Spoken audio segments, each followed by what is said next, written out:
오늘 그 하나님의 말씀은 요한복음 8장 12절부터 27절입니다.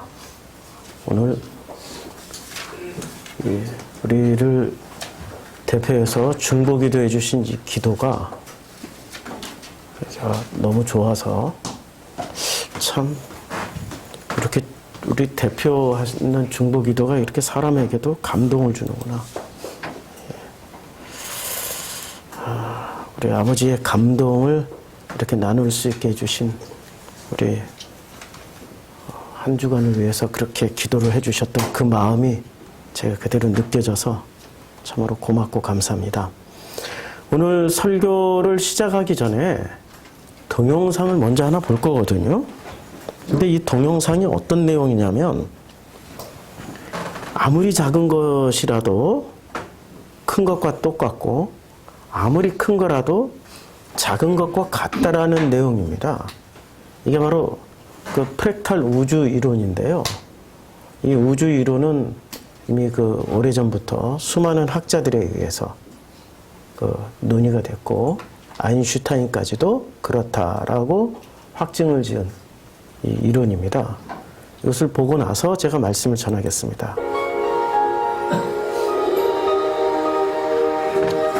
원자와 태양계 유사한 점이 있어요. 다 우리 뇌와 우주가 이렇게 서로 빛나는 게 똑같고요.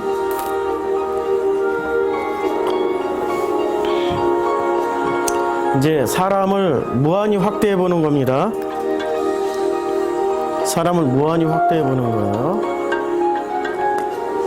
손등의 세포로 무한히 확대해서 들어가고 또 들어가고 또 들어가고 또 확대를 하는 거예요. 확대를 계속 하다 보니까 하얀 림프구가 있죠. 또 들어가고 마이크로 세포에 또 들어가니까 이게 옹스트롱이라고 매우 작은 단위로 들어가고요. 또 들어가니까 DNA 모양이 나오고요. 이 DNA를 또 확대해 보니까 분자가 나오고요. 이 분자를 또 확대해 보니까 원자와 전자가 나옵니다. 이게 사람 세포 속에 있는 모양입니다. 이게 탄소와 원자가 나오고요. 그 다음에 이게 원자핵이 나오고 원자핵 주변을 도는 전자가 있고요. 이 원자핵을 또 다시 확대해 보니까 이런 모양이 나오는 거죠. 양성자, 중성자가 나오고 그리고 양성자 안쪽을 들여다보니까 또 이런 모양이 나옵니다. 이제 현대과학의 한계 때문에 이 안을 못 들여다보는 거예요. 이걸 반대로 이제 점점 멀리 가보겠습니다. 점점 멀리 가니까 이제 사람을 거꾸로 이제 이렇게 점점 멀리서 보는 거예요. 그리고 이 사람 더 멀리서 100m 떨어져서 보고 그 다음에 1km 떨어져서 보고 사람은 이제 안 보이죠. 도시가 보여요. 그 다음에 10km 떨어져서 보니까 이런 어떤 전체적인 도시가 보이고 100km 떨어져서 보니까 거대 도시인 시카고가 보이고 1000km 떨어지니까 대륙과 해양이 보이고요. 10,000km 떨어져서 보니까 지구가 보이고 10만 킬로 떨어져서 보니까 작은 지구가 보이고요. 100만 킬로 떨어져 보니까 달이 보이고요. 지구와 달과 1000만 킬로 떨어지니까 지구 공전 궤도 1억 킬로 다른 행성들의 궤도가 보이는 거죠. 계속 떨어져서 보니까 태양계가 보이고 태양계가 있는 은하계가 보입니다. 이제 1조 킬로미터 떨어지니까 태양만 보이고요. 10조 킬로미터 떨어지니까 대략 1광년 정도 떨어져서 자, 이게 우리 아까 봤던 탄소, 우리 몸 구조하고 비슷하죠? 100만 광년 떨어지니까 우리 은하계가 보입니다. 1만 광년, 이 은하계의 성운들이 보이고요. 10만 광년 떨어져서 보니까 그리고 구름이 보이고 우리 아까 봤던 림프구하고 비슷하죠? 세포에 있는 은하계 모습이 점이 된 우리 은하고요. 그리고 은하계도 이렇게 작아져요. 계속 멀리서 보니까 텅 빈 우주가 보이고요. 좀 더 멀리서 보니까 우리 이런 그림이 보이는 거죠. 우주하고 우리 원자하고 모습이 어때요? 같죠? 많이 많이 갔죠. 자, 이 내용이 무슨 내용이냐면 우주를 멀리서 보거나 우리 몸 안에 있는 것을 확대해서 보거나 결국에는 어떻다는 얘기입니까? 내 안에 있는 게 내 밖에 있는 거예요. 내 밖에 있는 게 내 안에도 있다는 겁니다. 그러면 우리가 구원의 문제, 영생의 문제, 어떻게 하면 축복받고 어떻게 하면 잘 살고 어떻게 하면 행복하게 살 것인가라의 문제를 저 우주 밖에서 찾아야 될까? 내 안에서도 찾을 수 있다는 얘기인가요? 이게 지금 하나님이 만드신 창조 질서를 보여주고 있는 장면이에요. 하나님은 놀랍게도 우리의 문제를 밖에서 찾을 수 있게 만들어 놓으신 분이 아니라 우리 안에서 찾을 수 있게 해놨어요. 왜냐하면 내가 밖으로 나가면은 100만 광년, 1000만 광년, 뭐 몇 조 킬로미터, 몇 천조 킬로미터를 가봐야 결국에는 내 안에 있는 구조하고 똑같을 거란 말입니다. 그러면 그렇게 멀리 가는 고생 수고를 할 필요 없이 답을 찾으려면 누구한테 찾으면 돼요? 내 안에서 찾으면 돼요. 이게 오늘 요한복음 8장 12절부터 27절의 결론입니다. 결론 다 끝났어요. 이제 집으로 가셔도 돼요.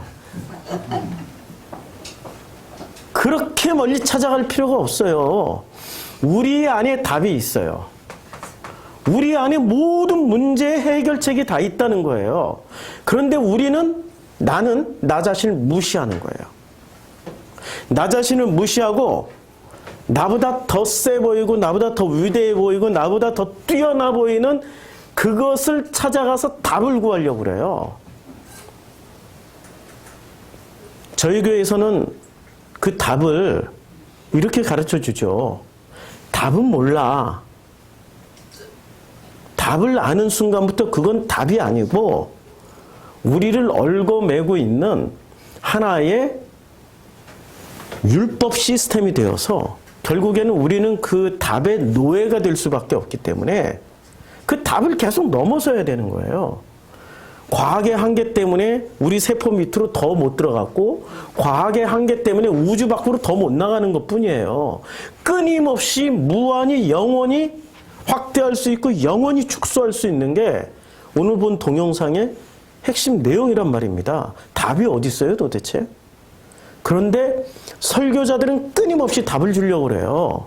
이게 정답이야. 이거 믿으면 구원받아. 이거 믿어야 영생을 얻고 이거 믿어야 축복을 받아라고 끝까지 답을 주려고 그래요. 모르고 있는 사람들이죠. 그냥 한마디로 뭘 모른다. 답이라는 거는 지금 이 순간 이거구나 라고 깨달아요. 그럼 그게 답이에요. 깨달았다가 그 다음 순간에 이거구나 라고 깨닫고 이거구나 라고 깨달으면서 계속해서 건너가게 되는 거. 우리가 영생을 살면은 지구라는 환경과 똑같은 데서 살까요? 온 우주에서 살게 될까요? 하나님이 창조하셨으니 온 우주에서 살게 될 거 아니에요. 어디까지 가서 살게 될까요? 끝도 없는 영원한 세계란 말입니다. 거기서 아버지의 그 마음을 품고 살아가는 게 그게 영생이란 말이에요. 못 믿겠으면 지금 돌아가시면 돼요. 죽으면은 확인할 수 있어요. 죽는 순간.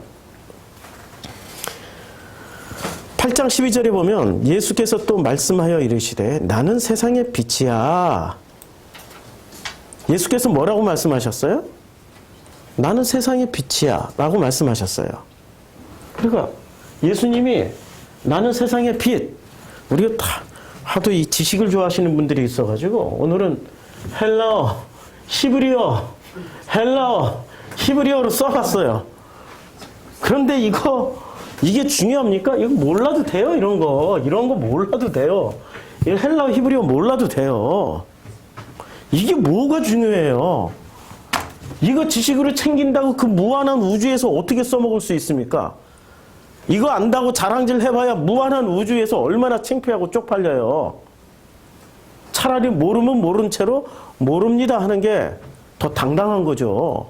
왜 그 당당함을 못 누릴까요? 선악 지식 시스템에 들어가 있어서 그래요. 그거 모르면은, 이 지식 하나 모르면은 선악 지식 시스템에서 하위를 밑바닥을 살아가는 듯한 착각을 일으켜서 그래요. 우리 영원히 몰라요. 영원히 이 우주를 모르고 영원히 내 속에 있는 것이 무엇인지도 몰라요. 언제 알아가요? 살아가면서 깨닫는 만큼만 알게 된다는 거죠. 그렇죠? 이걸 알아야 오늘 예수님의 말씀을 이해를 할 수 있어요. 어둠. 한글로는 써놓을게요. 호셰커.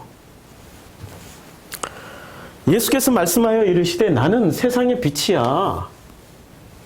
세상의 빛이고 이 빛으로 오셨어 라고 말씀하신단 말이에요. 그럼 예수님이 세상의 빛으로 오셨다라는 증거가 어디 있을까요? 예수님이 이렇게 말씀하세요. 8장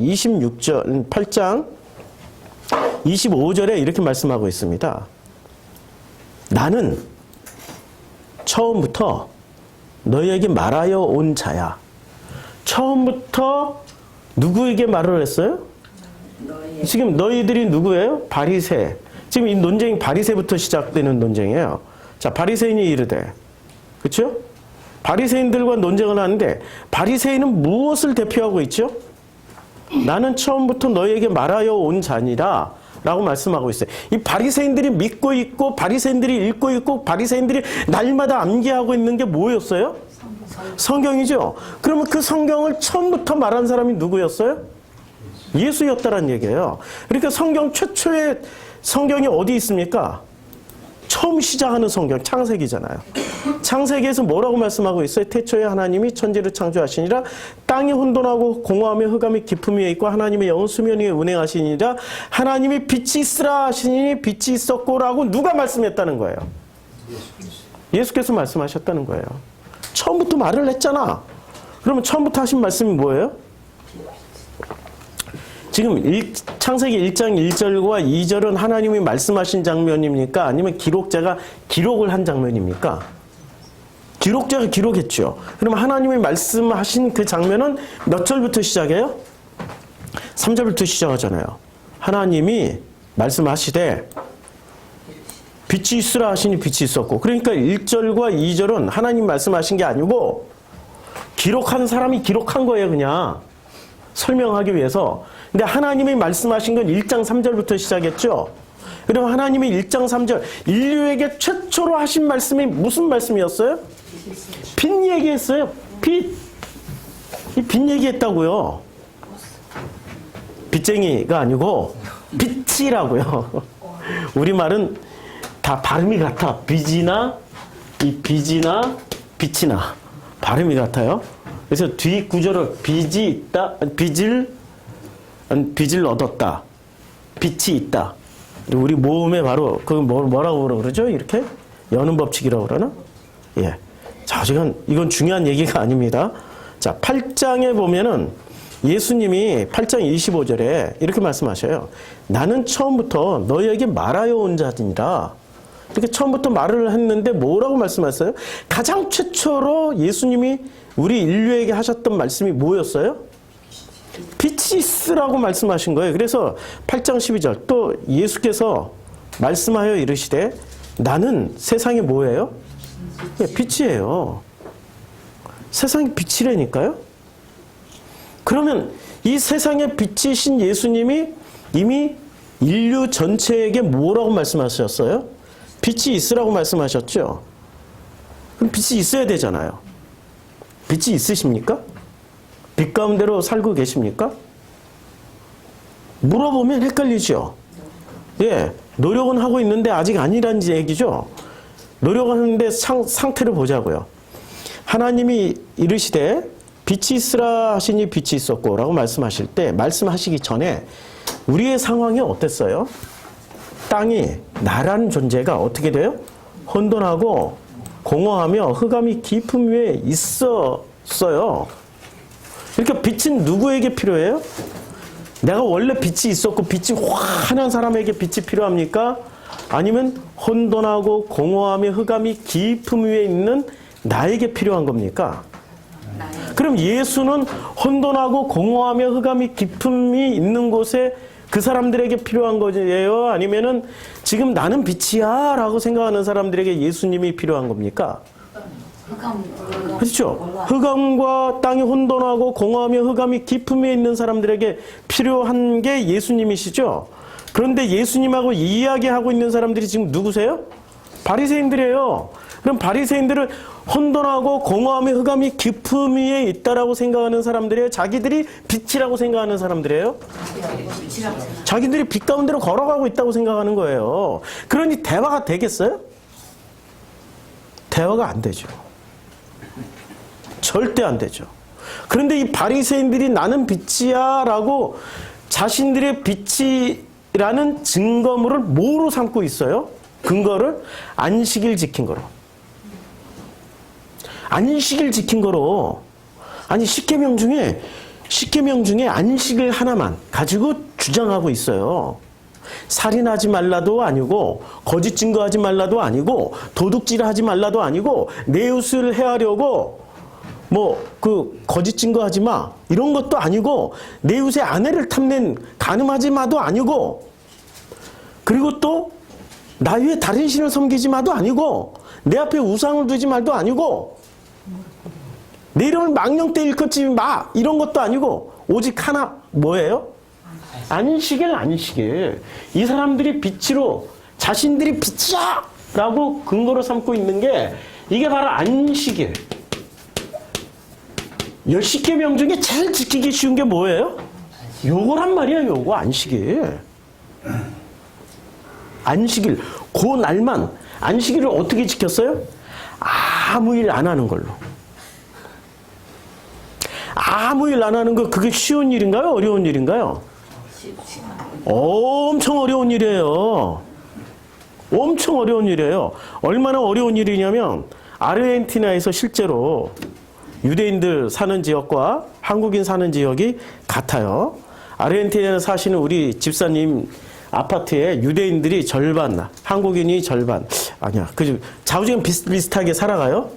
그런데 이 유대인들이 안식일만 되면은 한국인들을 기다려요. 어디서 기다려요? 엘리베이터 앞에서. 이건 누르는 것도 일이야. 그러니까 한국인들이 이걸 눌러달라고 말하는 것도 일이야. 가만히 기다리고 있어. 그럼 한국인들이 오잖아요. 그러면 한국인들이 벌써 알아. 이렇게 눌러줘. 엘리베이터 꼭 눌러줘. 열리면은 이렇게 타. 닫히면은 이렇게 가만히 있어. 몇 층 가야 되는 걸 말을 해야 되잖아요. 말하는 것도 일, 누르는 것도 일. 그럼 누가 다 해줘요? 한국인들이 똑똑하잖아요. 이 사람이 평소에 몇 층에서 만나고 몇 층에서 내린지 알잖아요. 이렇게 눌러줘. 그러면 딱 도착해서 이렇게 내려. 일을 했어요? 안 했어요? 했지, 그것도. 네? 했어요? 안 했어요? 그렇죠. 그건 일이지. 네. 내리는 건 일이지. 자기가 손수하지 않으면은 요거는 노동을 안 했다라고 생각하는 거예요. 와. 그리고 자기네들은 안식일을 지켰기 때문에 십계명을 다 지켰다라고 굳건하게 믿고 있어요. 이 사람들이 누구라고요? 바리새인들이에요. 바리새인들이 자신들이 안식일 지켰다고 모든 계명을 다 지켰다라고 착각하고 있는 사람들이 바리새인들이었어요. 그런데 이 바리새인들이 자기네들을 빛이라고 강력하게 믿고 강력하게 나는 빛이야 라고 근거를 삼는 게 오직 이 안식을 하나 지킨 거 가지고 강력한 근거로 삼고 있다는 거죠. 그래서 예수를 뭐로 두드러 잡아요? 안식일 범했다는 거 가지고 두드러 잡아요. 우리가 바리새인 같다라는 생각 해본 적이 없나요 혹시? 내가 뭐 하나 잘하는 게 있어. 뭐 하나 잘하는 게 있다니까? 뭐 하나 잘하는 게 있어요. 내가 이럴 때는 누군가를 예를 들고 싶은데 어쩔 수 없이 예수가 희생양이잖아요. 희생양 또 한 마리 잡아야 되네. 아니 이 쓰레기 잘 치우고 분리수거 잘하는 분이 한 분 계세요. 저는 혼자 살면서 우리 집을 늘 깨끗하게 하고 살아요. 그냥 남자는 그러잖아요. 분리수거 안 해요. 싹 쓸어넣어서 싹 벌어버려. 그런데 항상 버리면 내 뒤따라와서 분리수거 다 하면서 꼭 그거 하나 가지고 을을 삼는 분이 계세요. 네. 볼 때마다 저는 무슨 생각이 들까요? 그분을 볼 때마다 아유 저 바리새인. 저는 또 제가 잘하는 게 하나 있어요. 찌개를 잘 끓여요. 찌개, 라면도 잘 끓여요. 국물 요리는 제가 잘해요. 그거 끓여놓고 이렇게 먹으면 먹이면서 맛있지? 맛있다고 해. 맛있다고 안 하면은 나 삐질 거야. 자기 잘하는 거 하나 가지고 뭐로 삼아요? 자기를 드러내고 싶어하고 자랑질하고 싶어 한단 말이에요. 그 사람들이 누구야? 바리새. 바리새가 그랬다니까요. 안식을 하나 지킨 거 가지고 사람들을 전부 다 두드러 잡아버렸어요. 우리 집에서 자기가 잘하는 거 하나 있잖아요. 인간관계에서 내가 잘하는 거 하나 있잖아요. 그것만 확대 해석해서 그것만 꽉 붙잡고 어떻게 해요? 꽉 붙잡고 이게 나야, 이게 내 거야. 그러니까 나는 빛으로 가고 있어. 라고 생각하고 있었던 사람들이 바리새였어요. 예수께서 또 말씀하여 이르시되 나는 세상의 빛이다. 빛이에요. 예수께서 빛이 있으라고 말씀하셨던 세상의 빛이에요. 나를 따르는 자는 어둠에 다니지 아니하고 생명의 빛을 얻으리라 라고 말씀하고 있어요. 누구를 따라가면? 예수를 따라가면. 그럼 예수를 따라간다라는 게 무슨 얘기예요? 안식을 하나 지키는 게 아니라 몽땅 다 지킬 수 있다는 얘기예요. 근데 몽땅 다 지키고 있습니까? 십계명 다 지킬 수 있냐고요. 예수는 십계명을 좀 더 확대 해석해서 더 어렵게 만들어 놨어요. 간음하지 마 라고 말을 했지 모세가. 그러면 간음하지 않는 것은 실제로 남자와 여자가 만나서 간음하는 게 그것만이 간음이 아니야. 어떤 것도 간음이라고 말씀하셨어요? 눈으로 보고 음욕을 품는 것도 바로 간음이야. 벗어날 사람이 어디 있습니까? 요새 텔레비전이 하도 70년대, 80년대를 넘어서가지고 이제는 텔레비전 드라마만 봐도 어머나 치마가 다 짧아. 어쩌면 그렇게 얼굴이 예뻐. 어쩌면 그렇게 몸매가 예쁜 그 야시시한 옷만 입고 나와 배우들이. 우리는 눈으로 보고 어떠한 동기부여 충동이 안 일어나는 시간대가 없어요. 이제는 드라마만 나오는 게 아니라 휴대폰 안에 유튜브에서 모든 다 볼 수 있어요. 그것을 넘어서서 마음 씀씀이마다 아버지의 그 마음에서 벗어나서 자기의 욕심, 자기의 탐심, 자기의 욕망을 향해서 나간다면 그게 전부 뭐라고요? 계명을 어긴 거라고 예수님 그렇게 말씀하고 있어요. 마음으로 미워하는 것도 살인이야. 이렇게 사람을 죽이는 것만이 살인이 아니라 마음으로 미워하는 것도 살인이야. 안 미워하고 살고 계세요? 아니 미워하잖아요. 부담스러워하고 보기 싫어하고 다 살인죄라니까. 그러면 어떻게 어둠에 다니지 않냐고 생명의 빛을 얻을 수 있을까요? 그 방법을 지금 말씀하시는 거예요. 12절부터 27절까지. 이 답은 어디에 있다고 말씀드렸어요? 내 밖에 있어요. 내 안에 있어요. 내 안에도 있고 내 밖에도 있어요. 둘 다 있다니까? 내 밖에는 어디까지 가서 답을 찾아야 돼요? 내가 살고 있는 태양계를 넘어서서 내가 살고 있는 안드로메다를 넘어서서 저 갤럭시 성운의 무슨 뭐 마젤란 성운을 넘어서서 또 넘어서서 어디까지 가야 돼요? 영원히 가도 못 찾는다는 얘기고요. 예. 그런데 상대적으로 거리가 짧은 거는 어디로 가면 돼요? 내 안에 나를 연구하면 되는 거예요. 이미 모든 답은 내 밖에도 놔뒀고 내 안에도 놔뒀다라는 게 지금 예수님의 말씀이에요. 자, 바리새인들이 물어봐요. 13절에 바리새인들이 이르되 야 예수 내가 너를 위하여 증언하니 지금 말을 해요. 네가 빛이라고 얘기하는 거 보니까 너가 빛이라고 하는 증언은 이거 참되지 않다. 이거 거짓말이다. 거짓말이다. 그러니까 우리가 요즘 이제 한국어가 영어하고 섞여가지고 많이 섞여. 유를 증언하면 그 증언은 거짓이야. 우리가 서로 대화를 해요. 저와 아내랑 대화를 해요. 나는 분리수거 할 필요 없어. 그래서 대충 해가지고 대충 버리면 돼. 큰 쓰레기나 이렇게 분리수거하고 음식물도 적당히, 제가 이런 얘기하면은 욕할지도 모르는데 음식물도 적당히 그냥 비닐에다 검정 비닐에다 넣어놓고 이렇게 하고 묶어가지고 이렇게 그냥 쓰레기 봉투에다 넣어놓으면은 고양이가 뜯지만 않으면, 이 길고양이들이 발톱으로 찢어만 놓지 않으면은 완전 범죄 저질렀다고 생각하고 이렇게 가요. 그런데 유가 나를 향해서 왜 그러냐고 따질 때 나는 변명을 해야 될 거 아니에요. 나는 원래 남자고, 첫째 남자고, 둘째 이런 일에 익숙지 않고, 셋째 이런 것에 의미 부여가 안 돼 있고, 넷째 이런 것 자체가 내게는 별로 중요한 문제가 아니라고. 그리고 좀 더 확대해서 가면 이건 국가가 만들어 놓은 거지, 이거는 내 양심이 만들어 놓은 게 아니라고. 내 양심이 발동되면 누가 시키지 않아도 나 죽도록 열심히 하는데, 이건 국가가 재정 확정을 위해 가지고, 그리고 환경보호라는 이름 아래서 다 모아서 어디다 버리는 줄 알아? 음식물은 음식물 뭐 이렇게 분리하고 뭐 이럴 줄 아는데, 이하 생략하고 뭐 이렇게 계속해서 내가 변명을 늘어놔요. 변명을 늘어놓는다 할지라도 이것이 안식일에 딱 픽스되어 있는 사람은, 안식일 하나에 픽스되어 있는, 고정되어 있는 사람은 제 말을 믿어줄까요? 안 믿어줘요. 유를 아무리 변명을 해봐야 그거는 거짓이야.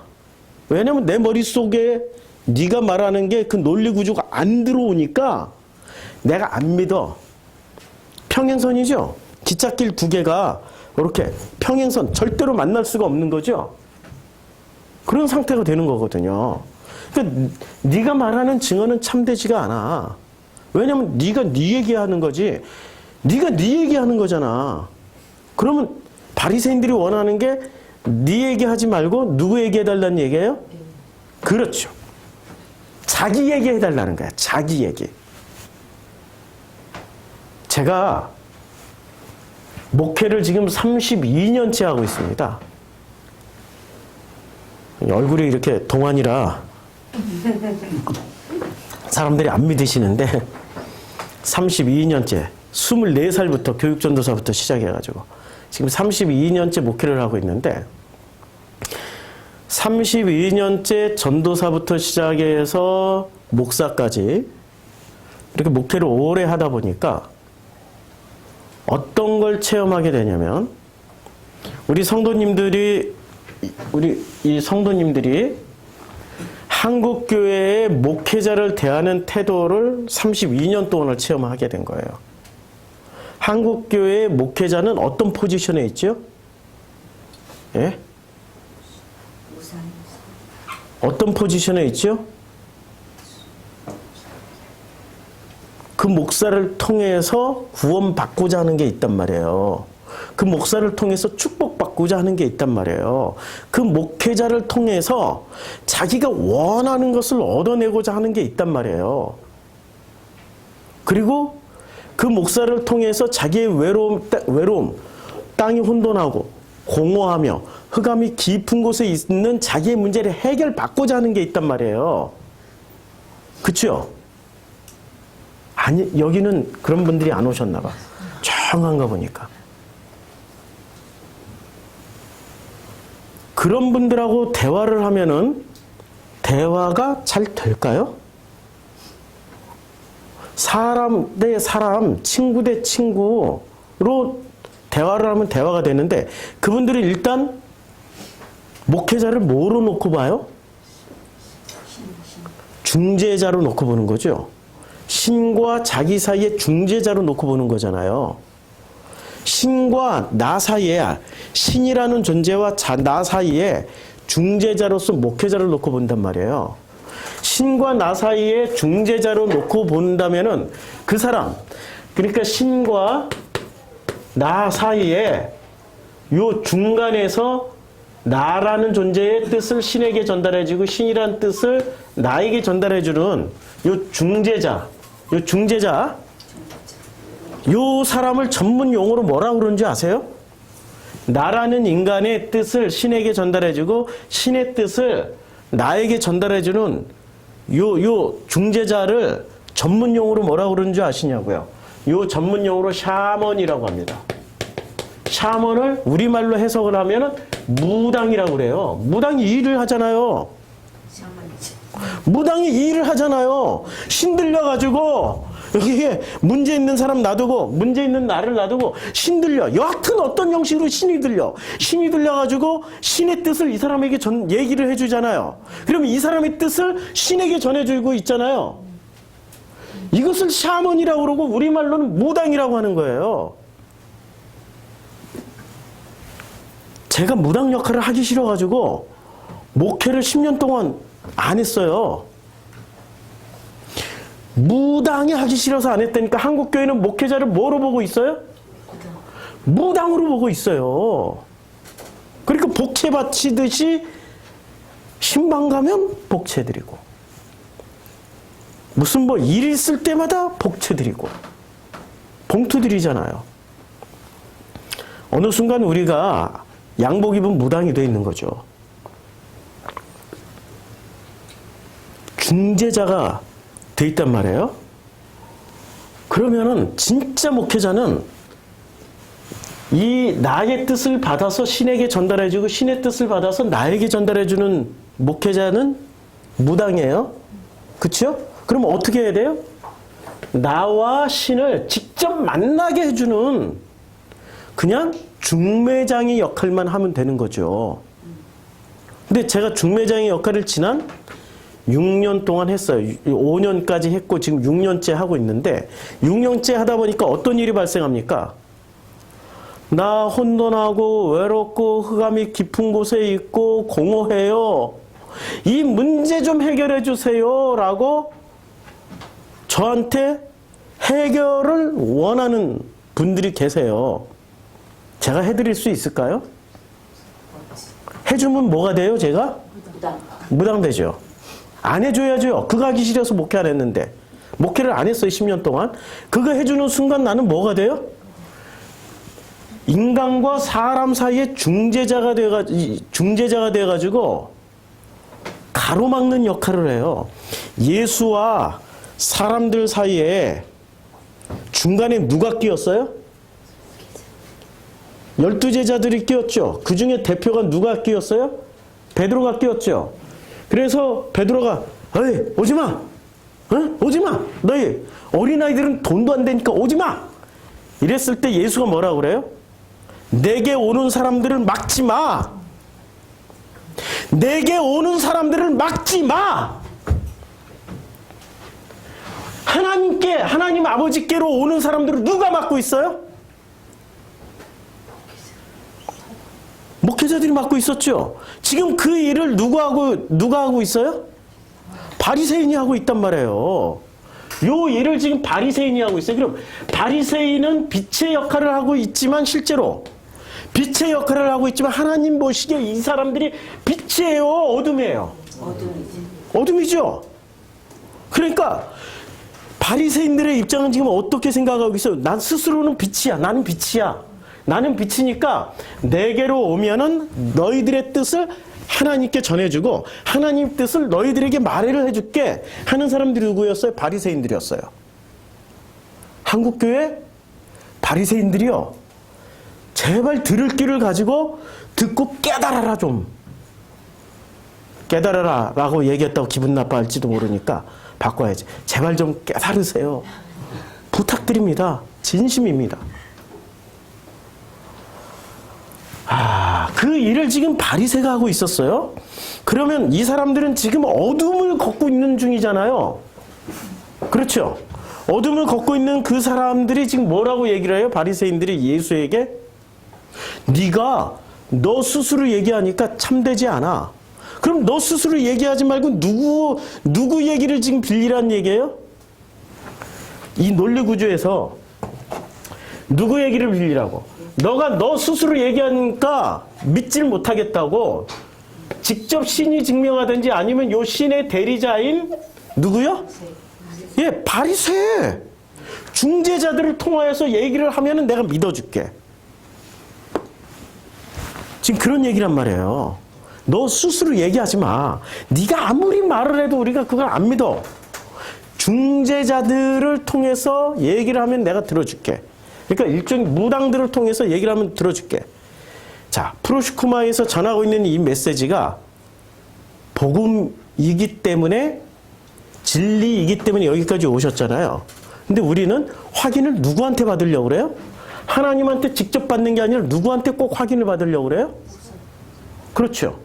주변의 신앙인들이나 목사들을 통해서 확인받으려고 그러죠. 신학자들이 어떻게 얘기하고 있나? 목사들은 어떻게 얘기하고 있나? 막 인터넷 자꾸 자료 찾아가지고 야, 우리 목사님이 이렇게 얘기하시네. 야, 요거는 맞고 요거는 안 틀리고 요거는 틀리고 이러면서 확인을 하고 있단 말이에요.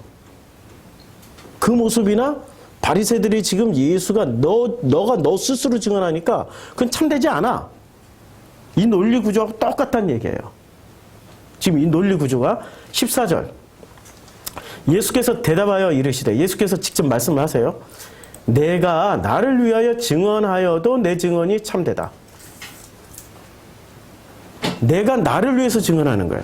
자, 이 증언 구조가 예수가 이제 요것만 바꾸면 돼요. 지금 여길 쫙 지울게요. 유가 유를 증언하니 이걸 쫙 지우면은 지금 이 논리 구조가 이렇게 되는 거죠. 예수는 어떤 분이세요? 예수는 처음에 그 빛이 있으라고 말씀하셨던 그 빛을 증언하셨던 분이시고, 이 예수가 누구를 증언하는 거예요? 예수가 누구를 증언하고 있어요, 지금? 하나님 앞에. 네, 예수가 이 구조예요. 내가 나를 위하여 증언해도, 예수가 예수를 위해서 증언해도 이 증언은 참되다. 이게 참이다라고 지금 말씀하고 있는 장면이란 말이에요. 그러면 예수가 예수를 증명을 해야 되는, 이 사람들은 지금 바리새는 뭘 기대하고 있는 거예요? 예수가 예수 자신을 증언하는 게 아니라 누구의 증언을 빌려오라고 얘기하고 있는 거예요? 하나님의 증언이나, 맞잖아요. 아니면 이 하나님을 잘 믿고 있는 바리새나, 아니면 바리새나 아니면은 제사장이나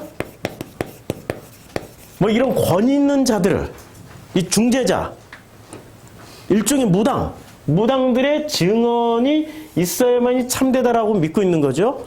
자, 내 안에 답이 있어요? 내 밖에 답이 있어요? 예수는 지금 어디서 답을 꺼내서 말씀하고 있어요? 내 안에서 꺼내서 답을 증명하고 있단 말이에요. 내 안에서 꺼내서 증명하고 있는데, 바리새들은 머리 구조가 어떻게 돼 있어요? 네가 스스로 증명하는 것은 너 안엔 답이 없어.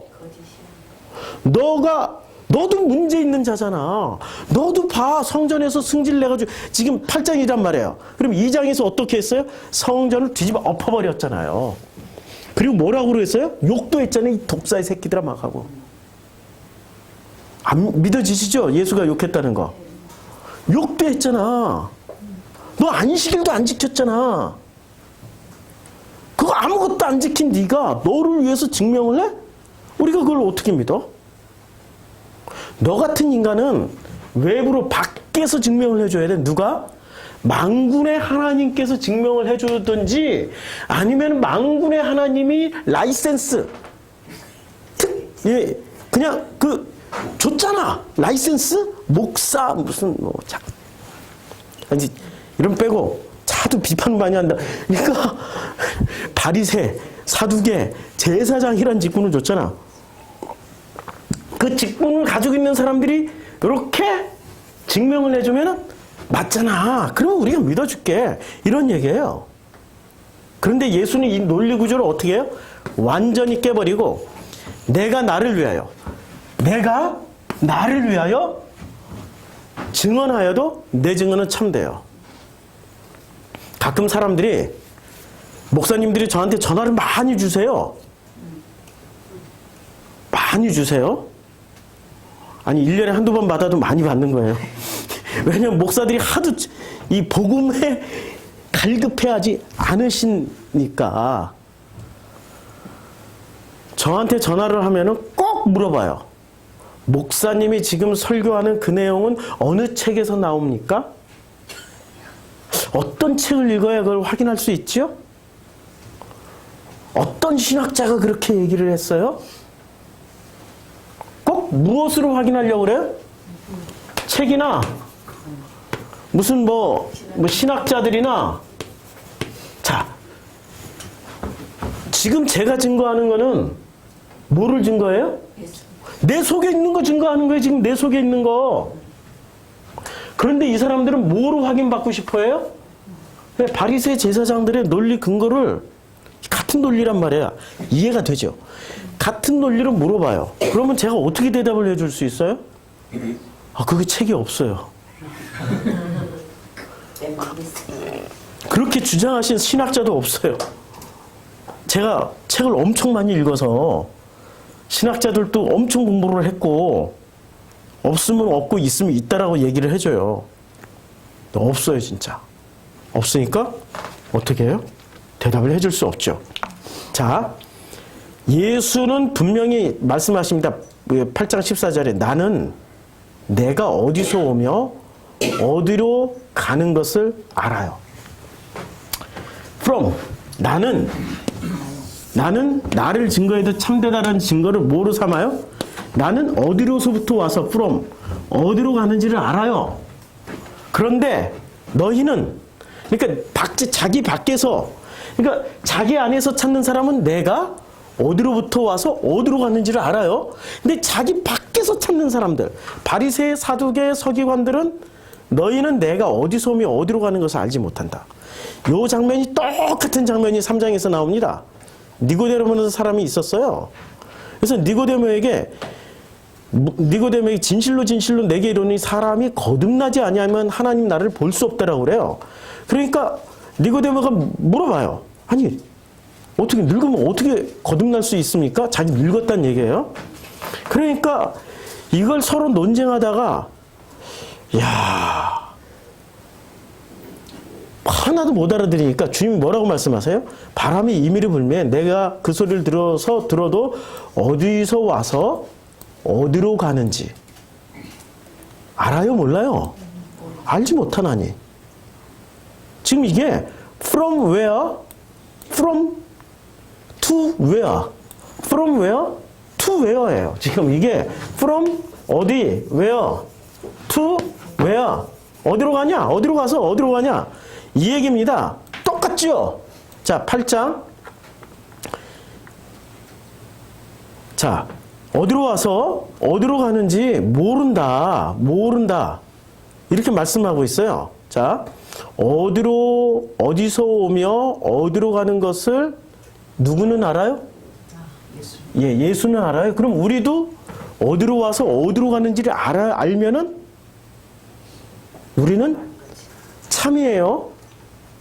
고난이 있다 하더라도 뭐 이렇게 안식일을 좀 어겼어도 우리가 어디로 와서 어디로 가는지만 알면 우리는 뭐예요?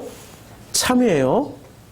그런데 이게 헷갈려가지고 꼭 누구한테 물어보려고 그래요? 책이나 신학자들이나 이때 당시에 바리새나 사두개나 제사장 서기관들에게 물어보려고 하는 사람들은 참이 아니죠. 내 안에 빼버려야 되겠어. 얘가 꽂아놔서 그래요. 충전을 위해서 꽂아놨더니 계속. 자, 그래서 어디서 와서 어디로 갈까요? 우리는 지금 물어볼게요. 굉장히 중요한 질문이야. 우리 성도님들은 어디서부터 오셨어요? 누가 대답했어요? 아버지로부터 와서 어디로 가요? 아버지께로 가요. 그럼 끝. 아버지께로부터 와서 아버지께로 가는. 지금 예수가 하고 싶은 얘기가 뭐였어요? 누구로부터 와서 누구로 간다라는 말씀을 하고 싶었어요? 아버지로부터 와서 아버지께로 간다라고 그거 얘기하고 있는 중에 지금 8장 12절부터 27절까지는 아버지로부터 와서 아버지께로 가는 거예요? 알고 계시죠? 믿어지죠? 그럼 참이에요. 안식일 좀 어기고 뭐 술 좀 마시고 성전 좀 승질나서 한번 뒤집어 엎어버리고 이 독사의 새끼들 한번 해고 욕을 해도 뭐라고요? 참이라고요. 그게 참이라고요. 이게 믿어져야 되는 거예요. 이게 믿어지면은 이때부터 이 논쟁, 예수 대 바리새인 논쟁에서 그 논쟁에서 누구의 입장에 서게 되는 거죠?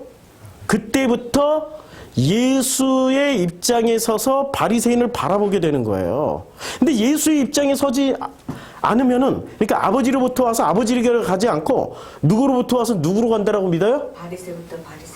예? 누구로부터 와서 누구로 간다라고 믿고 있어요, 바리새는? 바리새는 하나님으로부터 와서 누구에게로 간다고 믿어요? 하나님께로 간다라고 믿어요. 뭐가 잘못됐지, 근데? 아니, 하나님께로부터 와서 하나님께로 가는데 뭐가 잘못됐지?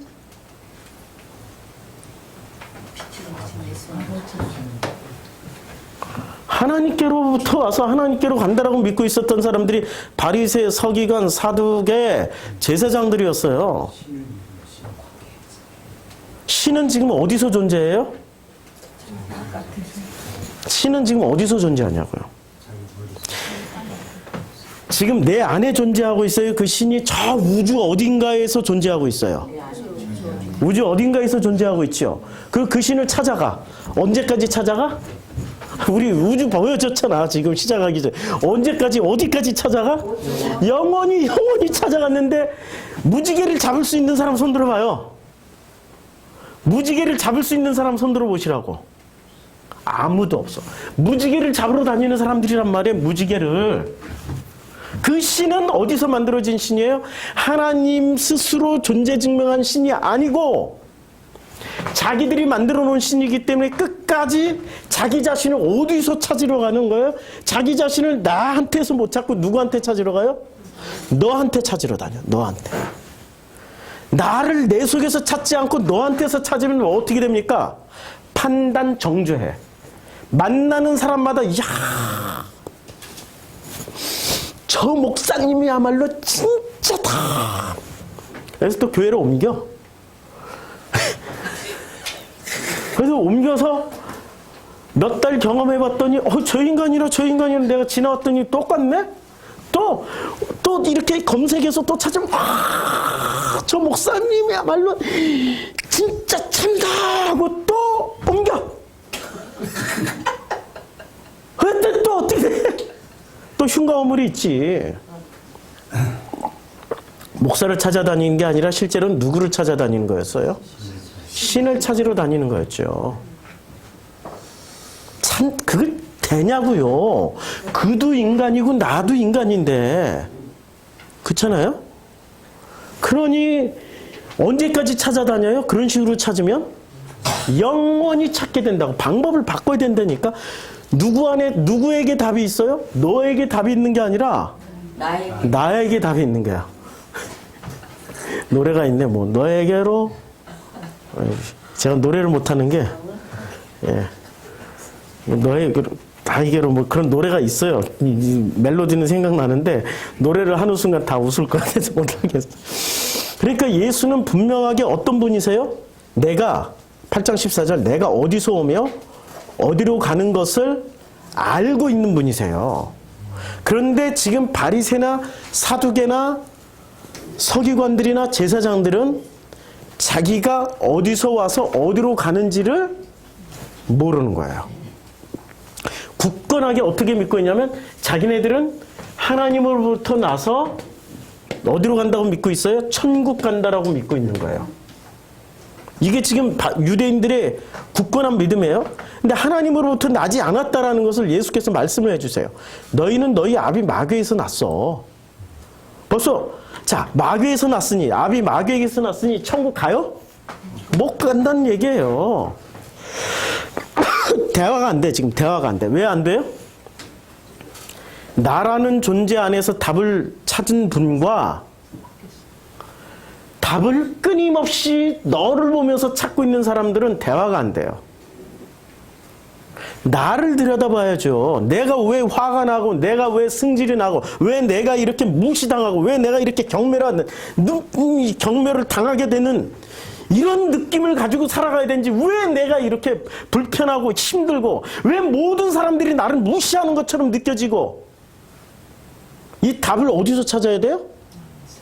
너한테서 찾아야 돼요? 나한테서 찾아야 돼요? 너, 밖에서 너한테 찾아봐야 없어. 너도 나하고 똑같은 구조야. 아니, 우리가 알잖아요. 이제 나이 50쯤 넘어가면은 내가 만나는 그 수많은 외모는 다르고 성격도 다 달라 보이고 뭐 이렇게 다 달라 보이더라도 한 3년만 같이 살면 어때요? 3년만 같이 살면 똑같아.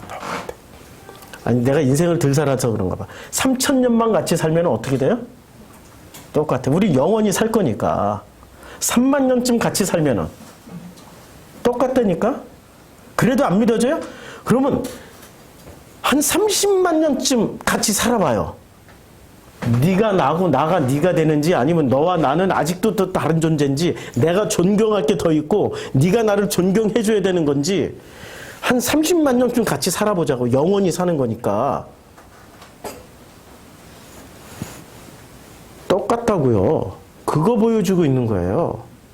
근데 똑같은데 왜? 똑같으니까 어떻게 사랑해야 돼요? 내 이웃을 누구처럼? 나처럼 사랑하라는 얘기예요. 똑같으니까. 근데 똑같다라는 걸 못 느끼기 때문에 나처럼 사랑하지 않고 누구처럼 사랑해요? 내가 원하는 너처럼 사랑해. 얼굴이 예쁘니까 더 사랑해줄게. 네가 착하니까 더 사랑해줄게. 네가 밥을 정말로 내 마음에 들게 밥을 맛있게 해주니까 더 사랑해줄게. 우리는 전부 다 이런 식으로 사랑하고 있단 말이에요. 어떻게 사랑하라고요? 내 몸처럼, 나처럼 사랑하라고. 나처럼 사랑하라고. 우리 교회에 오시면은 나처럼 사랑하는 일이 있어야 되는 거죠. 근데 이것도 한 율법이 되면 안 되죠. 그런데 나처럼 사랑하려면 어떻게 돼야 되죠? 내가 어디로부터 와서 어디로 가는지를 명확하게 알게 되면은 그때부터 저절로 그렇게 사랑하게 되어져요. 내 힘이 아니라니까요. 내 능력이 아니고요. 그렇게 된다고요. 자, 그런데 너희가 누구예요? 바리새. 너희는 예수인 내가 어디서 오며 어디로 가는 것을 알아요? 모른다는 얘기예요. 왜 모르지요?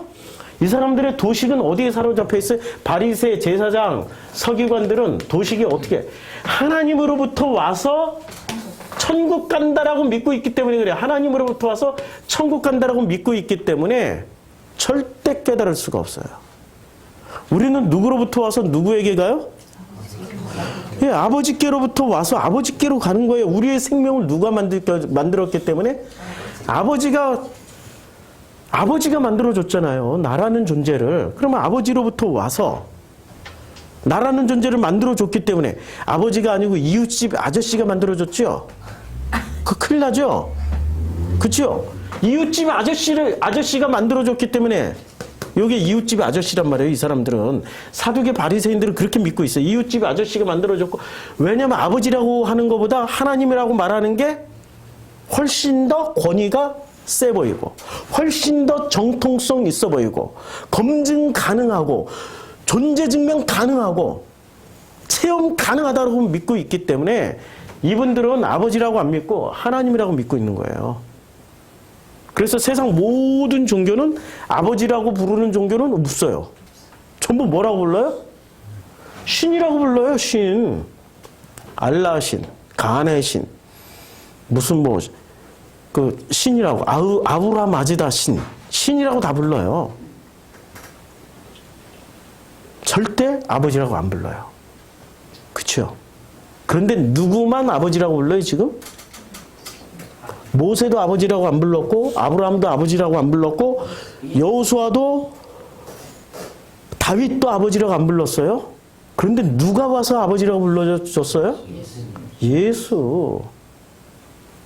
예수가 아버지라고 불렀고 아버지를 가르쳐주고 있어요. 그래서 27절에 건너뛰어서 27절에 보면 이렇게 돼. 그들은 아버지를 가르쳐 말씀하신 줄을 깨닫지 못하더라. 예수님 이제까지 12절부터 27절까지 누구에 대해서 얘기를 한 거예요? 아버지에 대해서 말씀하고 있어요. 아버지에 대해서. 그러니까 아버지를 가르쳐 말씀하신 것을 바리새, 서기관, 사두개, 제사장은 깨닫지를 못하는 거예요. 왜냐하면 이들의 머릿속은 아버지가 아니고 옆집 아저씨한테 꽂혀 있어. 내 아버지는 지금 우리 같이 살고 있는 이 아버지가 아니고 옆집 아저씨. 왜냐하면 옆집 아저씨가 훨씬 더 잘생겼거든. 훨씬 더 우아하거든. 훨씬 더 학위도 있고 힘도 있고 능력도 있고 직업도 좋거든. 뭐든지 다 해줄 것 같은 능력 있는 분이거든. 그게 지금 바리새, 서기관, 사두개인들의 사고 구조예요. 지금 우리는 교회 와서 누구를 찾아야 돼요? 예수님이 아버지에 대해서 증언했잖아요. 그럼 아버지 만나야죠. 아버지로부터 왔고 아버지로 가야 되니까. 근데 무당들은 뭘 가르쳐줘요? 하나님과 나 사이에 서 있는 이 무당들은 아버지를 얘기를 해줘요? 신을 얘기를 해줘요? 그래야 밥벌이가 되는 거죠. 아버지를 얘기하는 순간 너무 쉽잖아. 아니 아버지와 아들과의 관계는 너무 쉽잖아. 밥벌이가 안 되잖아요. 아니 너무 쉬우니까 너무 쉽다라는 게 동의가 되십니까? 가끔 또 어떤 목사님들이 전화 와가지고 저한테 물어봐요. 목사님, 복음이 그렇게 쉬운데 제 설교를 듣는 분들은 너무 쉬워요?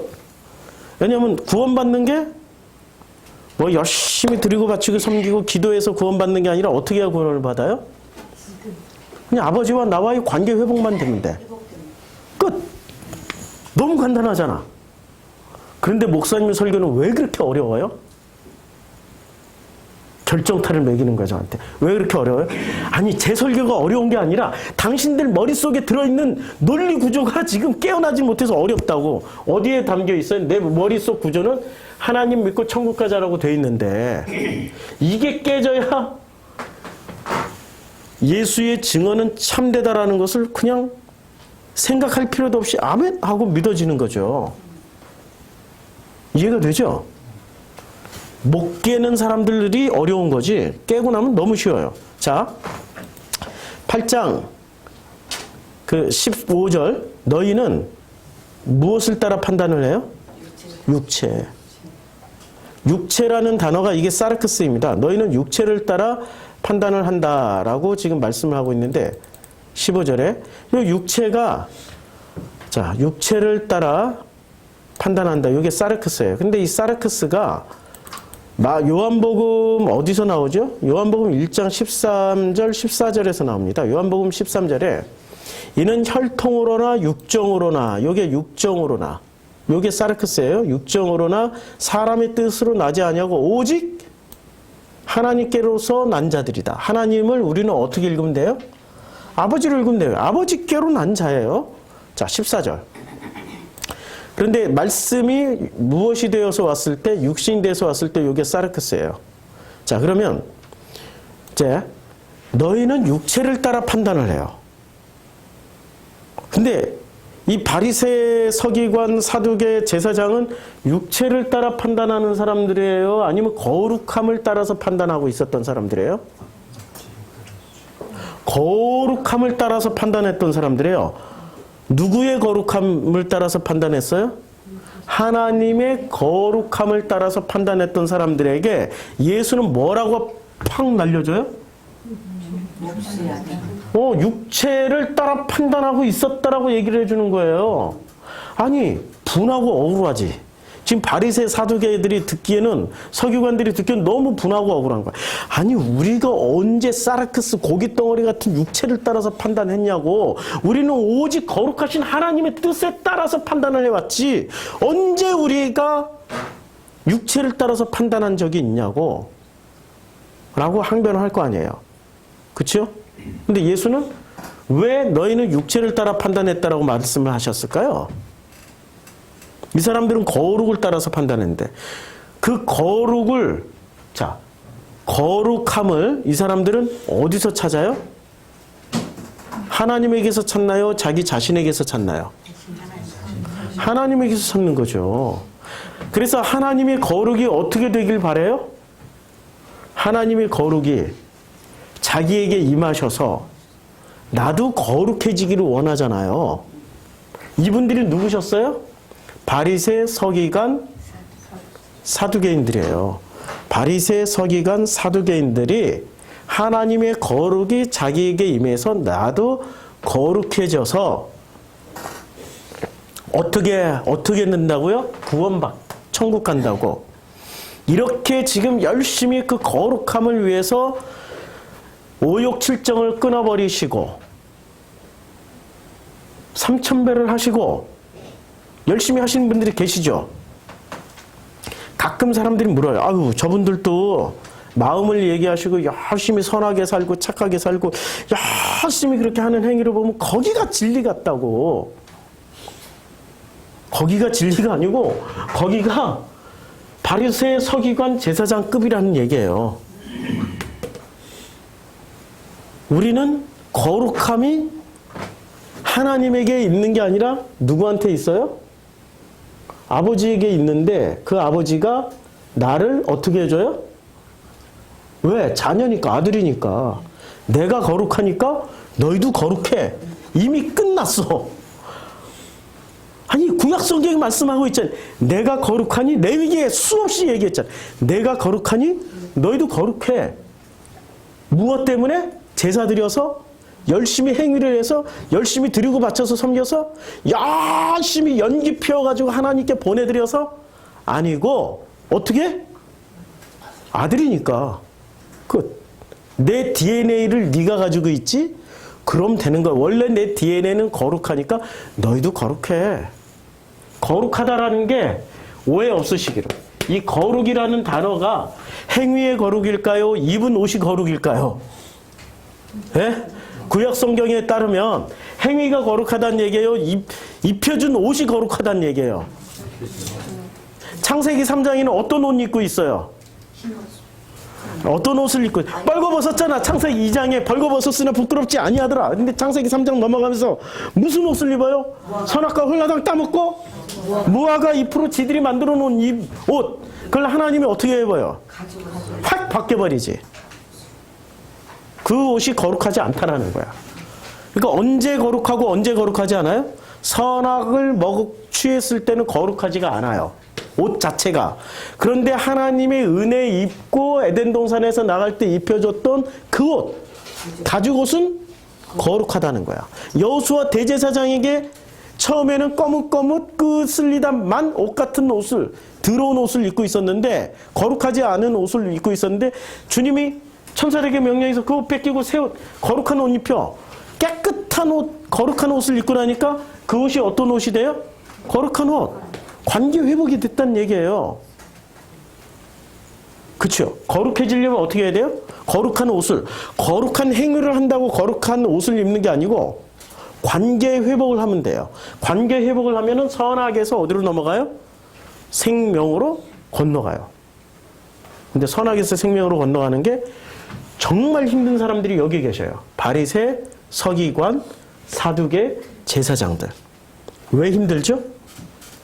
안식일을 붙잡고 있잖아요. 자기네들이 이렇게 제일 잘할 수 있는 거 하나 붙잡고 있잖아요. 그거를 지키고 있잖아요. 그걸 지키고 있기 때문에 사고 구조를 바꾸기가 싫어. 요것만 챙겨가면 어떻게 한다고 믿고 있어요? 천국 간다라고 믿고 있는 거야. 천국. 뭐만 챙겨가면? 안식일만 잘 지킨 증거물만 가져가면 천국 간다라고 굳게 믿고 있는 거잖아요.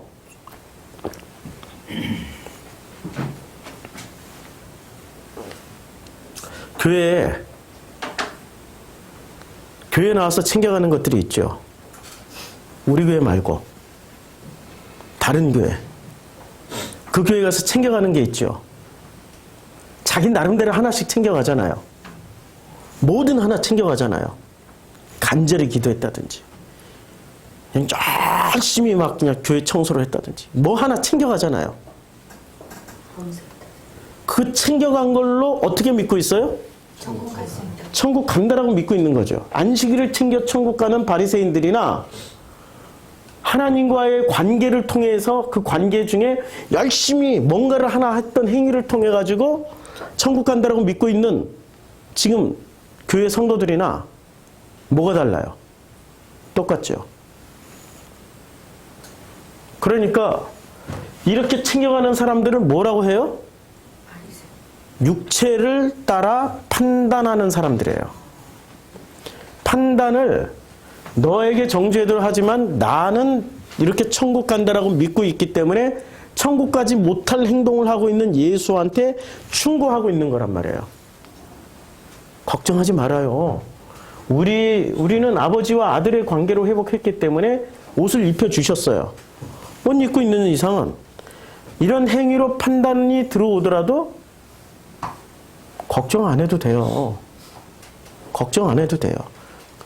우리 속에 있는 그 기쁨이 이제는 충만해지면 어떻게 돼요? 그 충만함이 밖으로 흘러나가죠. 거룩이란 개념은 이런 개념이에요. 자, 이게 나라는 그릇이에요. 나라는 그릇에 하나님의 거룩이 이만한 그릇 아니에요? 온 우주의 그릇이에요. 온 우주의 그릇이 이렇게 계속 부어지면 어떻게 돼요? 넘치죠. 그만해야지요. 근데 영원히 넘치게 만들어줘요. 누가? 아버지가. 그릇은 요만한데 영원히 넘치면 이 그릇이 작은 그릇인가요? 큰 그릇인가요? 큰 그릇이 됩니다. 영원히 넘치게 따라주니까 부족함이 전혀 없는 그릇이죠. 믿어지세요 지금? 아니 믿어지시냐고요. 큰 그릇이냐 작은 그릇이냐 그거 가지고 싸울 필요 없죠. 온 우주만큼 다 부어주신다니까. 당신 창조하신 그 우주만큼을 이 컵에다 끊임없이 부어주세요. 나라는 그릇에 부어주세요. 거룩이란 개념은 흘러 넘치는 개념이에요. 그래서 베레스 우사가 법궤가 이렇게 지나갈 때, 소 달구지에 실려서 지나갈 때 법궤가 어떻게 돼요? 끼우뚱 하다가 저거 쓰러질 것 같아. 그래가지고 법궤를 그냥 탁 넘어지지 않게 닥치는 순간 어떻게 됐습니까? 죽었어요. 바로 즉사했어요. 뭐 즉사라는 게 이따가 손 꼴딱 하다가 유언하고 죽었더라 이런 게 아니라 손 대는 순간 바로 즉사해버렸어요. 왜 즉사를 했을까? 이 우사가 나쁜 짓 했나? 못된 짓 했나? 못할 짓 했나? 아니죠. 아니 법궤가 깨지면 안 된단 말이에요. 얼마나 거룩하게 그 법궤를 귀하게 여겼으면 법궤를 깨지지 않게 탁 됐는데 왜 죽었을까? 죄를 지어서 죽은 게 아니라 거룩이란 법궤에는 뭐가 담겨 있어요? 법궤는 하나님의 만나 그 쌍난 지팡이 십계명이 들어 있으니까 그 법궤라는 것 자체가 거룩함의 상징이에요. 거룩의 상징이야. 근데 이 거룩은 우리 눈엔 보이지 않아도 엄청나게 흘러 넘치고 있어요. 지금 엄청나게 흘러 넘치고 있어요. 법궤가 그 거룩을 흘러 넘치는 거룩을 어떻게 돼요? 딱 되는 순간 거룩이 흘러 넘쳐서 누구한테 흘러 들어가요? 베레스 우스한테 흘러 들어가죠. 그런데 이것을 감당할 만한 그릇 같으면 안 깨지겠죠. 근데 감당할 만한 그릇이 그런 훈련을 받은 적이 없어. 아니 이제까지 유대인들이 그런 훈련을 받은 적이 없다니까. 거룩을 감당할 만한 훈련을 받아본 적이 없어. 그러니 용량이 어떻게 됩니까? 갑자기 순식간에 10만 배, 100만 배 거룩이 확 흘러 넘치니까 감당이 안 돼서 그릇이 팍 싹 깨져버린 거예요. 그게 베레스 우사의 법궤 즉사 사건입니다. 그럼 우리 교회에 와서 뭐 배우는 거예요? 거룩하는 방법을 배우는 거예요. 거룩함이 흘러 넘쳐 들어올 때 깨지지 않는 그 담는 그릇 훈련을 받는 거예요. 깨지지 않고 그 아버지의 거룩이 끊임없이 흘러 넘칠 수 있도록 그걸 받아내는 훈련을 하고 있는 거예요. 우리는 전부 다 하나님이 만들어주신 질그릇이란 말입니다. 깨지지 않죠. 근데 그 질그릇이 불평을 하고 있어. 나는 보석 그릇 떼야 되는데 왜 하필 밥그릇 만들었어? 나는 보석 그릇, 그야말로 고려 청자가 아름다운 그릇을 원하는데 왜 하필 요강으로 만들었어? 요새는 요강이 뭔지 모르지, 시온아? 요강이 뭔지. 그 변기에다. 그렇지. 변기 대용으로 썼던. 시온이가 공부를 많이 해서 똑똑해요. 왜 하필 요강으로 만들었어? 요강이든 꽃병이든 보석 그릇이든 그 안에 끊임없이 거룩이 부어지는 순간부터는 그 그릇은 뭐가 돼요? 거룩한 그릇이 된다고요. 나에게 끊임없이 하나님은 영원히 그 거룩을 부어주실 건데 그걸 왜 육체를 따라 판단을 해요? 왜 너는 질그릇이고 너는 꽃병이고 왜 나는 그렇게 하찮은 화병이고 길거리에 팍싹 깨져버릴 수 없는 밖에 없는 그런 질그릇이냐고 판단을 한단 말이에요. 예수는 아무도 판단하지 않으세요. 왜냐하면 모든 사람들에게 무엇이 부어질 거를 알고 있기 때문에 거룩함이 부어질 것을 알고 있기 때문에 어떤 그릇도 판단하지 않으세요. 믿어지십니까? 저는 판단하지 않는데 누가 나를 판단해요?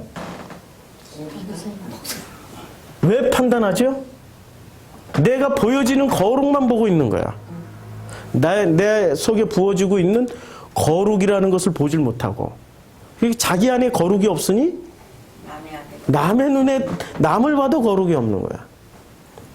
자, 16절. 만일 내가 판단하여도 내 판단이 참된 거예요. 왜 판단이 참된 거 아시죠? 거룩이 끊임없이 흘러들어오는 예수는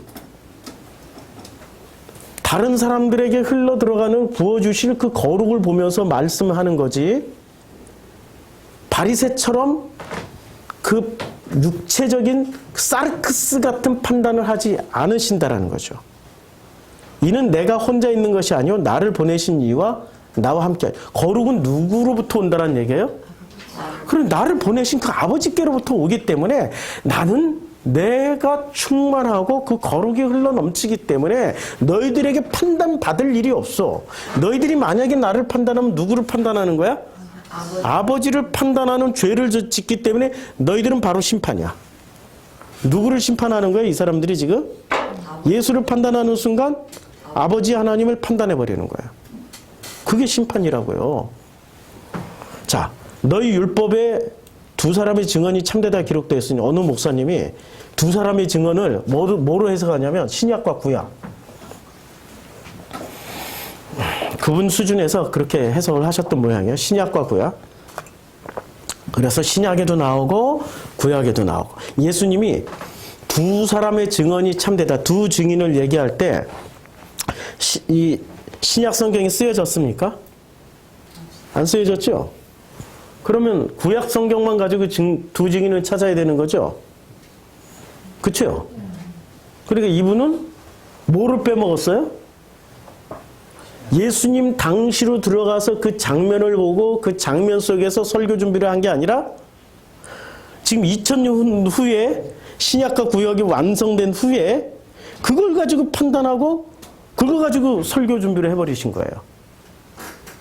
뭔가 상당히 좀 부족하죠.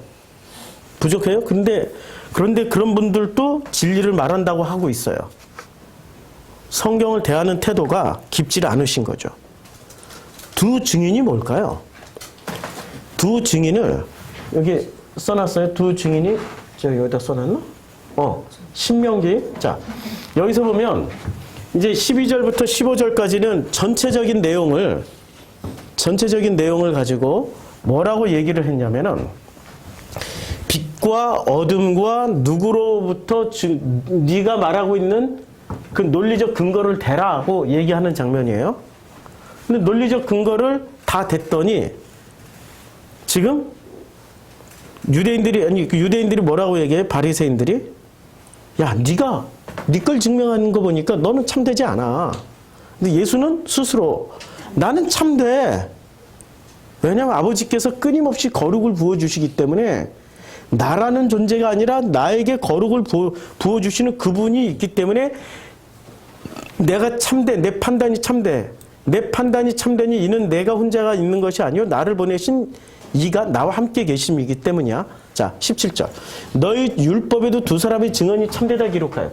이제 요 때부터 요 내용을 다 모아가지고 어떻게 얘기하냐면 요게 참된 거야. 왜 참돼? 아버지가 보내주셨던 것이 그게 바로 참이니까 참돼. 이걸 다 모아가지고 이걸 얘기하기 위해서 말씀하신 거예요. 판단, 크리시스 두 사람의 증언을 얘기하기 위해서 하는데 이 두 증언이 어디서 나오냐면 두 증인이 신명기 17장 6절에서 나와요. 자, 신명기 17장 6절을 한번 가보자고요. 지금 우리 신명기 그 강의를 새벽기도 때 하고 있는데 이제 미리 땡겨서 설명합니다. 17장 6절에 죽일 자를 두 사람이나 세 사람의 증언으로 죽일 것이요. 둘 또는 셋의 증언으로 죽일 것이요. 한 사람의 증언으로는 죽이지 말라. 그러니까 두세 증인으로 죽이라고 그랬어요. 두세 증인의 증인이 없으면 어떻게 돼요? 죽이면 안 돼요. 자, 그 다음에 19장 15절.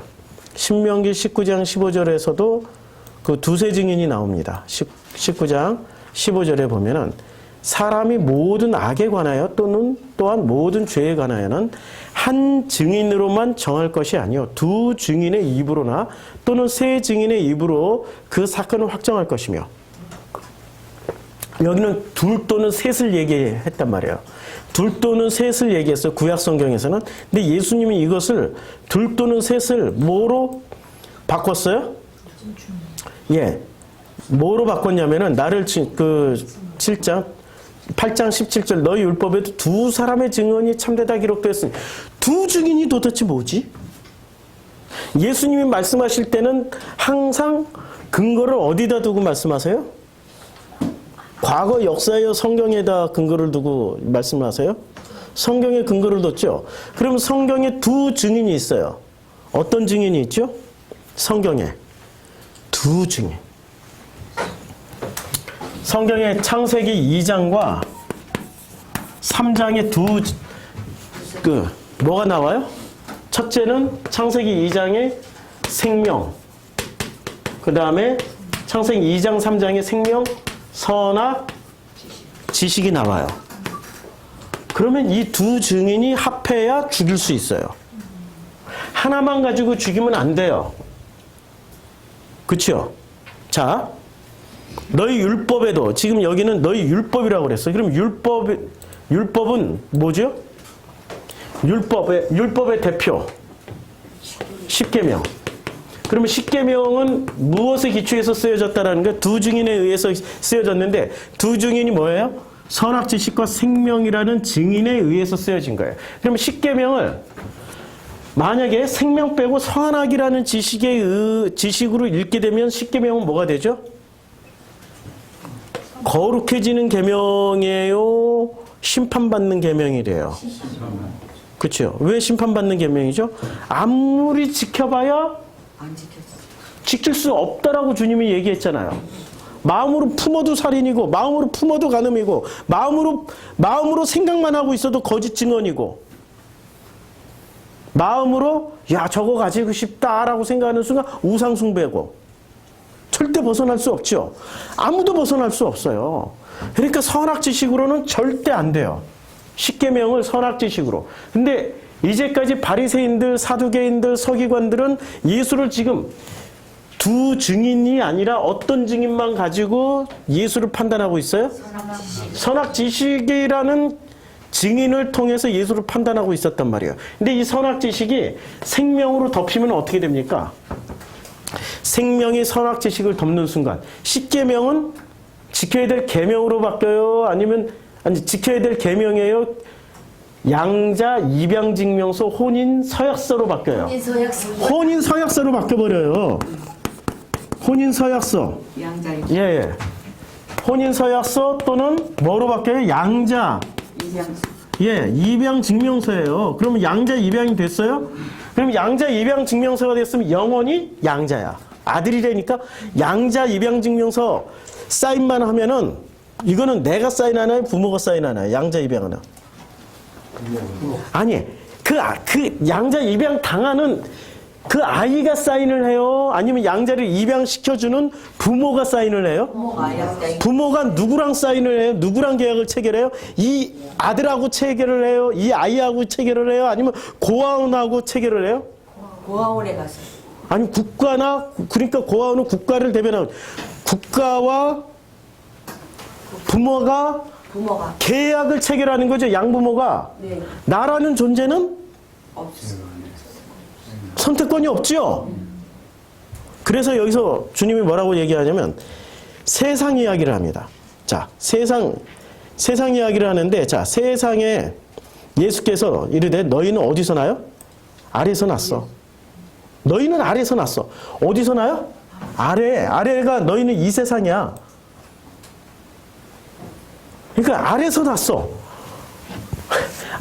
이 세상에서 태어났어요. 이 세상에 태어났다는 거, 그러면 이 세상에서 태어난 아이들이 뭐라고 주장하고 있어요?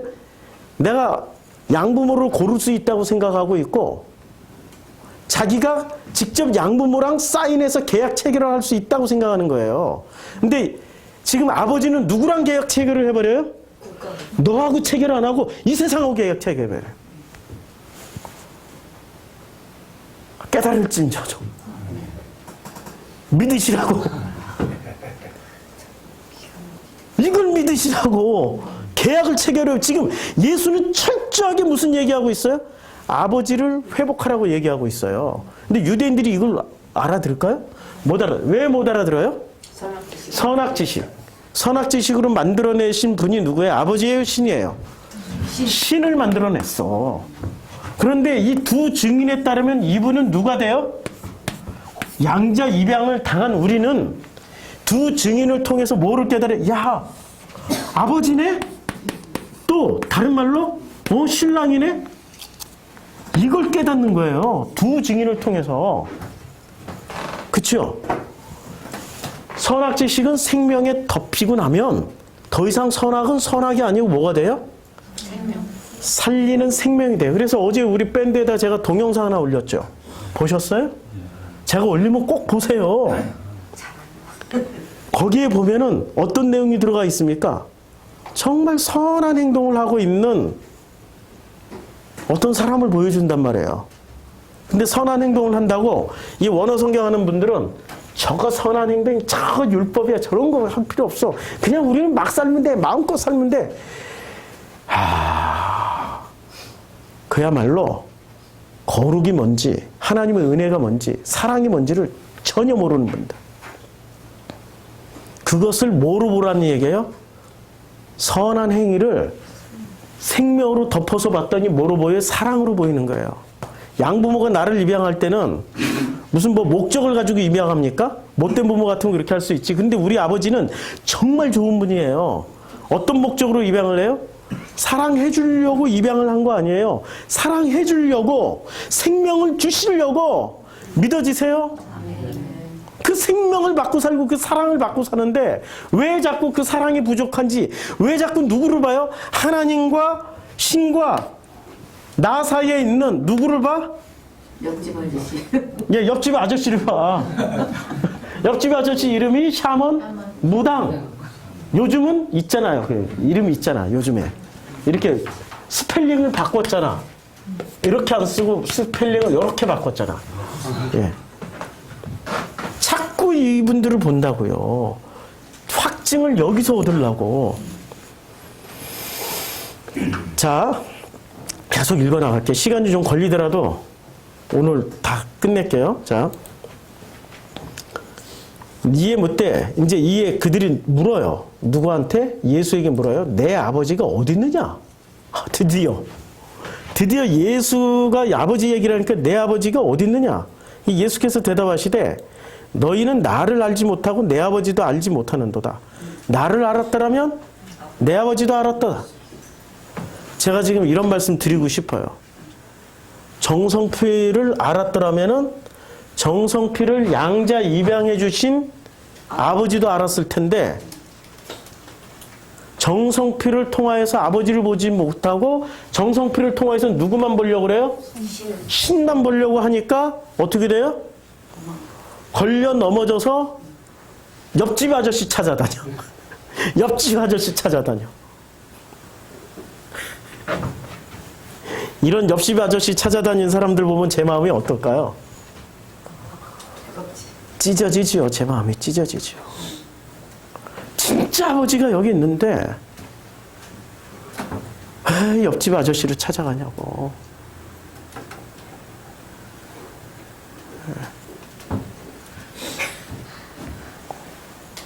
이렇게 이 마음을 전하면은 왜 그렇게 세련되지 못하게 전하냐고.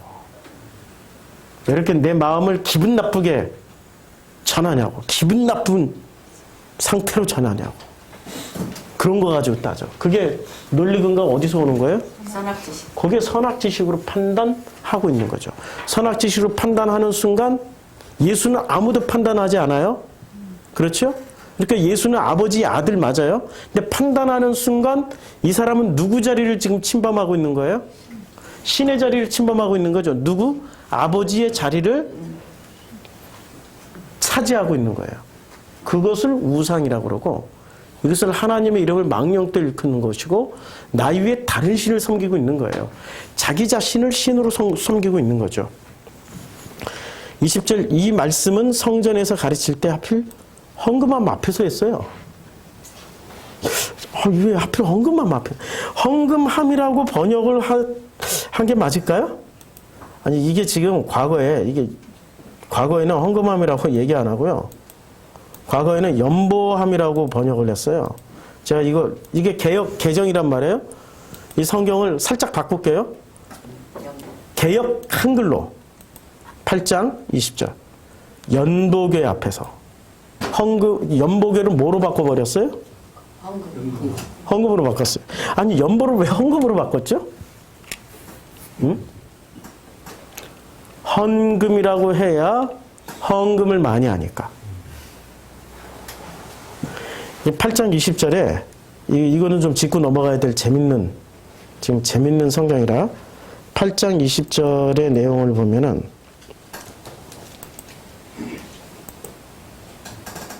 예. 8장 20절에 이게 헌금이 이 연보라고 하니 연보인데 과거 성경은 연보궤라고 번역을 했어요. 연보궤라는 단어가 좀 읽기가 어려워요. 읽기가 가족 헬라케온 좀 어렵죠. 발음하기도 어렵고. 근데 이 연보궤라는 뜻이 무슨 뜻이냐면 보고하다, 그 다음에 수집을 하다, 굽고 이런 뜻이 있어요. 하나님께 드리다라는 뜻은 한 개도 없어요. 연보라는 뜻은 한 개도 없어요. 그리고 이 연보라는 단어가 성경에 여러 번 쓰여졌어요. 마태복음부터 시작해가지고 요한복음 딱 복음서에서만 쓰여졌어요. 연보궤. 연보궤가 딱 복음서에서만 쓰여졌는데 한번 찾아볼까요? 마가복음 12장 41절에 예수께서 연보궤를 대하여 앉으사 무리의 연보궤에 돈 넣는 것을 보실 때 여러 부자는 많이 넣어요. 많이 넣는데 이제 예수께서 제자들을 불러다가 근데 과부는 2렙돈 넣어요. 불러다가 이르시되 내가 진실로 너에게 이르노니 이 가난한 과부는 연보궤에 넣는 모든 사람보다 많이 넣었도다라고 할 때 이 연보라는 단어를 써요. 그러면 요한복음 8장 20절에 이 말씀은 성전에서 가르칠 때 연보궤 앞에서 하셨어요. 왜 연보궤 앞에서 일부러 하신 거죠? 왜 연보궤 앞에서 했어요? 부자들이나 바리새는 연보궤에 돈을 넣을 때 어떻게 하고 돈을 넣어요? 짤랑짤랑 하면서 돈소리 떨어지는 철렁 소리 나게. 그래서 옆에서 들을 수 있게 지나가는 사람들 깜짝 놀라서 저게 무슨 소리야 할 정도로 철렁 쫙 이런 소리 나게 집어넣어요. 그런데 과부는 어떻게 넣어요? 남모르게 2렙돈 떨어져 봐야 소리도 안 나. 2렙돈 이렇게 넣어요. 그러면 예수는 지금 왜 연보궤 앞에서 누구한테 지금 설교하고 있어요? 누구랑 논쟁을 벌이고 있어요? 바리새, 서기관, 사두개인들 앞에서 지금 논쟁을 벌이고 있는데 연복의 앞에서 하고 있어요. 이 얘기는 무슨 얘기죠? 너희들이 이제까지 해왔던 게 전부 보이려고 했던 짓이잖아. 누구한테 보이려고? 사람에. 그렇죠. 그러니 너희들에게 구원이 있다? 없다. 없다. 구원 없어. 구원 없다니까. 구원 없다라고 이미 연복의 앞에서 계속 논쟁을 벌인 거예요. 그러니 이 머리 좋은 바리새인들이 모를 리가 있나요? 알지요. 아니까 어떻게 해요? 연복의 앞에서 하셨으나 어떻게 해요? 잡는 사람이 없어요. 그러니까 연복의 앞에서 할 때는 어떻게 해야 돼요? 사람들이? 연복회를 지금 어떤 상태로 올려놨어요? 아니 지금 성전에 굉장히 거룩한 장소가 많잖아요. 그런데 연복회 앞에서 말씀을 하실 때 바리새인들, 사두개인들 사람들이 당연히 어떻게 해야 된다는 얘기예요? 연복회 앞에서 끌어내고, 응? 좀 더 이렇게 그냥 덜 거룩한 장소로 끌고 가야 된단 말이에요. 그 얘기란 말이에요. 그쵸? 근데 잡는 사람이 없더라. 아직 때가 이르지 아니했으니까. 그러면 연복회를 무슨 차원까지 올려놓은 거예요? 이 사람들은? 이게 지금 개혁 성경에 연복회라고 번역한 건. 근데 개혁 개정으로 넘어오면서 뭐로 바꿔버렸어요? 개혁 개정 4판으로 보는 거예요, 지금. 다시 번역을 바꿔서 개혁 개정 4판에 보니까 헌금함으로 싹 바꿔버렸어요.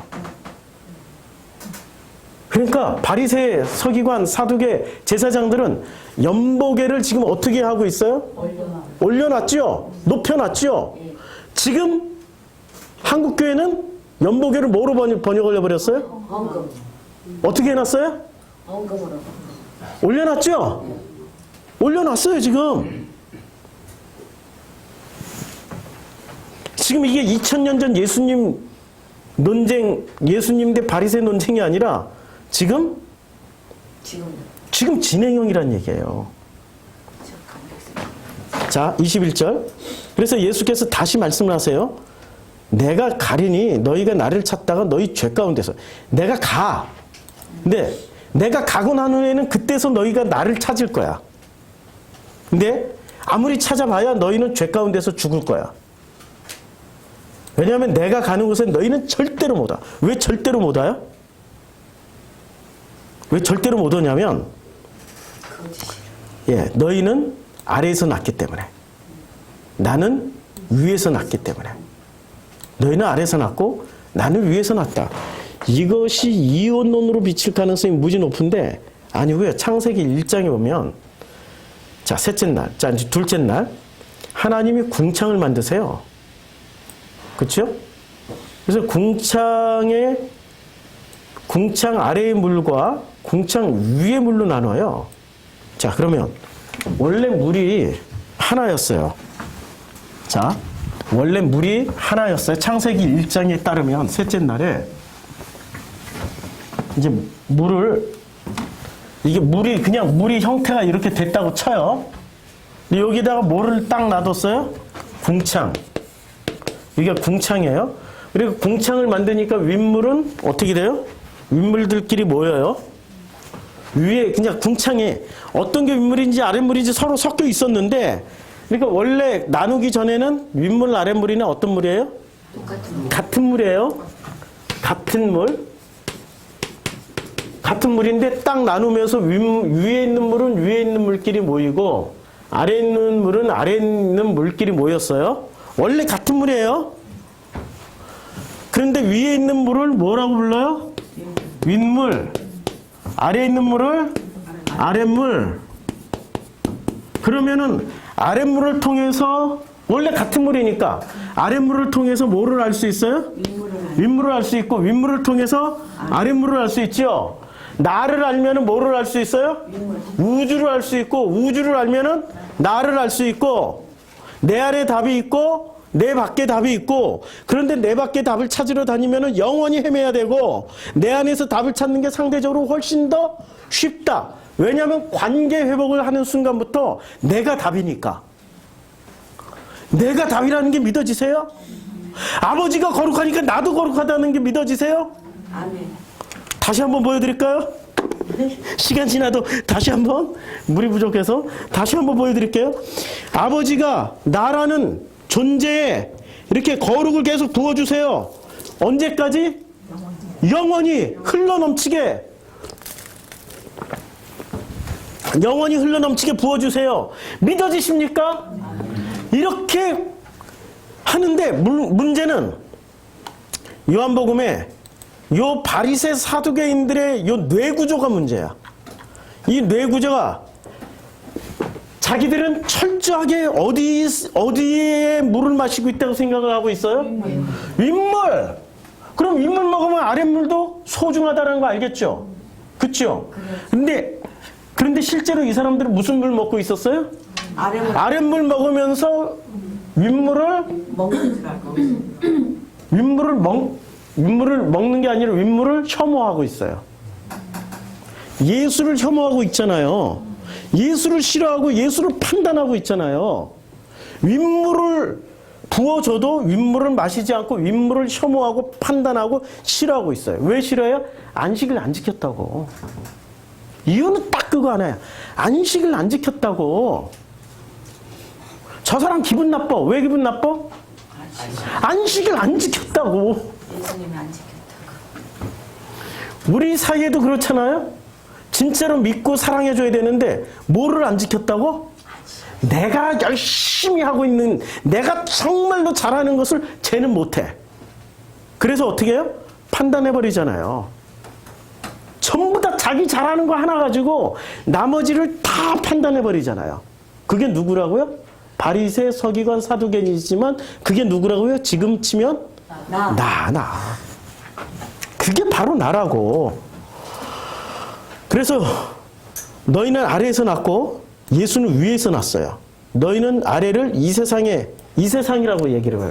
이걸 원래 같은 건데 세상이나 우주나 하나님 나라나 세상이나 달라요? 같다라는 얘기예요. 여기서 깨닫지 못하면 하나님 나라 가서도 못 깨달아. 그래서 지금 이 말씀이 중요하다는 얘기예요. 그래서 제가 지금 목이 째져라 하고 외치고 있는 거예요. 목이 찢어져라 하고. 자, 24절. 그러므로 내가 너희에게 말하기를 너희가 너희 죄 가운데서 죽으리라. 죄가 뭐예요? 십계명 어긴 게 죄예요? 안식일 잘 지키고 나머지 다 안 지킨 게 죄예요? 그런 죄를 얘기하는 게 아니야. 무슨 죄를 얘기하고 있는 거예요? 아버지를 신뢰. 아버지를. 네. 이거 분리를 해버린 거야. 원래 하나였다는 걸 깨닫지 못하는 거야. 이것을 생명이고 이것을 선악인데 뭐만 취하고 사는 거예요? 아버지의 은혜 가운데 아버지의 아들이 되면은 그 거룩 안에 들어가면 생명이나 선악이나 뭐라고요? 보시기에 좋았더라. 품게 된다고요. 누구도 선악으로 판단 안 하고 뭐로 판단해요? 사랑으로. 사랑의 법칙만 있어. 생명의 법칙만 있다고요. 그래서 하나님은 사랑이시라. 그 사랑의 법칙으로만 설명을 가능한 건데 사랑의 법칙으로 설명하지 않고 뭐로? 선악 지식으로만 판단하기 때문에 너희는 죄 가운데서 죽으리라. 그럼 이 사람들이 영원히 찾아다녀. 온 우주 끝까지라도 찾아다니는데 뭐로 찾아요? 선악으로 찾는다는 얘기예요. 내 이웃을 내 몸처럼 사랑하는 한 몸으로. 한 몸, 이게 없어지면 어떻게 돼요 원래? 한 몸이 되는 거죠. 한 몸으로 사랑하지 않고 이웃을 이웃으로, 나는 나고 너는 너로 사랑한다는 얘기야. 이것이 없어져야 어떻게 돼요? 한 몸이 되는 거예요. 이게 없어져야 한 몸이 돼요. 자, 25절. 그들이 말하되 내가 누구냐? 예수께서 이르시되 나는 처음부터 너에게 말하여 온 자니라. 처음부터 뭐를 얘기했어? 이거 얘기했잖아. 빛이 있으라. 그 다음에 물이 있고 물 가운데 궁창이 있다. 나뉘어라. 이제 물은 한데 다 모여서 묻지 드러나라. 그리고 무태는 생명체가 일어나. 바다에 생명체가 있고. 처음부터 그거 말씀하신 분이세요. 그러니까 우리에게 오신 목적이 뭐예요? 첫째 날부터 일곱째 날로 만드시기 위해서 오셨던 분이 누구세요? 예수란 얘기예요. 그 예수를 통해서 우리는 첫째 날부터 일곱째 날 그 안식에 참여하는 자로 만들어져야 되는 거죠. 여섯째 날은 하나님의 형상으로 만들어져야 되고, 하나님의 형상이 되는 우리들에게는 끊임없이 뭐를 부어주세요?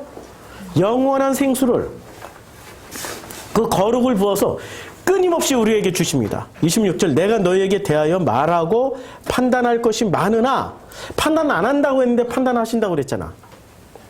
이거 뭐지?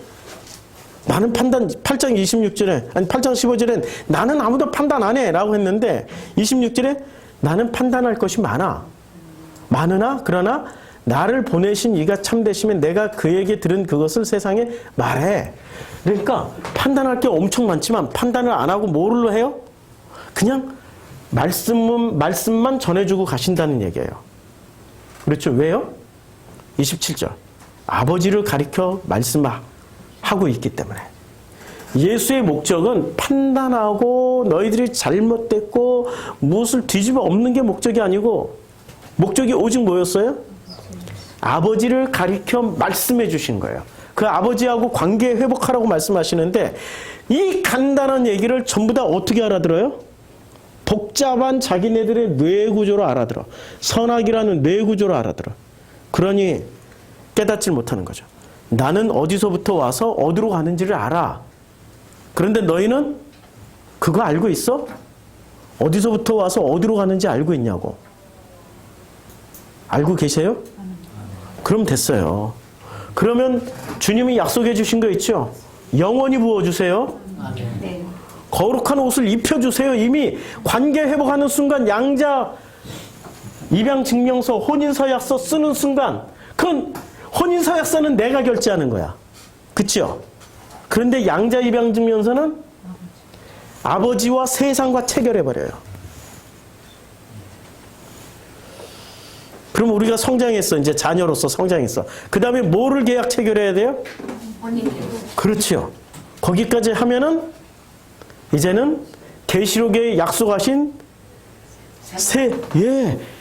그 신부들이 되어서 그 아버지의 그 나라에서 영원히 살 거라고 말씀하고 계시는 분이 누구세요? 그분이 예수이십니다. 이 말씀 가운데서 참 위로와 안식을 얻으시기를 주님의 이름으로 축원합니다. 기도하겠습니다. 이 세상과 개혁을 체결하여 우리를 양자로 삼아주신 아버지, 이 세상과 계약을 체결할 때 당신이 친히 아들이 되어서 대가 지불을 하심으로 이 세상에서 우리를 당신의 아들로 빼내오셨습니다. 그 은혜가 참, 그 은혜만 생각해도 한 세상 살기에 부족함이 없는데, 우리는 뭐 그렇게 요구사항이 많고 원하는 게 많고, 뭘 그렇게 아버지한테 이거 달라 저거 달라 하면서 살았는지, 아버지 마음을 너무 불편하게 하고 아버지를 이해하지 못한 참 부족한 저희들을 그래도 끝까지 품어주시고, 다시 돌아올 때는 벗은 발로 뛰어나와서 끌어안고 입 맞춰주고 제일 좋은 옷을 내어다 입혀주시는 그 아버지,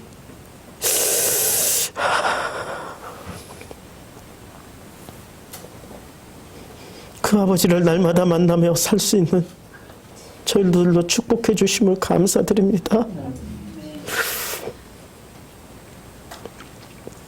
이제 그 아버지를 만나서 영원히 살 것을 기대합니다. 아버지, 이제 아버지가 우리 안에 계시니 답을 밖에서 찾지 않고 우리 안에 계신 그 아버지한테 늘 물어보고 확인하고 그러면서 갈 수 있도록 축복해 주시옵소서. 매 순간 살아가는 것이, 이 세상은 우리를 쉽게 놔주려 하지 않습니다. 그러나 이 세상에서 독립할 수 있는 길은 이제 신랑 만나서 혼인서약서 사인할 때 이제는 나와 신랑이 이 세상과 맞짱 뜨면서 둘이 합하여 아름다운 그런 삶으로 살아가게 될 것을 기대합니다. 저희들을 성장시켜 주시어서 이제 성장한 장성한 분량이 되어서 우리 예수와 혼인서약서 맺고 살아갈 수 있도록 축복하여 주시옵소서. 이제는 우리 주 예수 그리스도의 은혜와 하나님 아버지의 거룩하시고 극진하신 사랑과 성령님의 감화감동, 위로 충만하신 교통의 은혜가 이 예배를 드린 우리 프로슈크마이 성도님들과 그의 가정 위에 이제로부터 영원토록 함께 하실지어다. 아멘.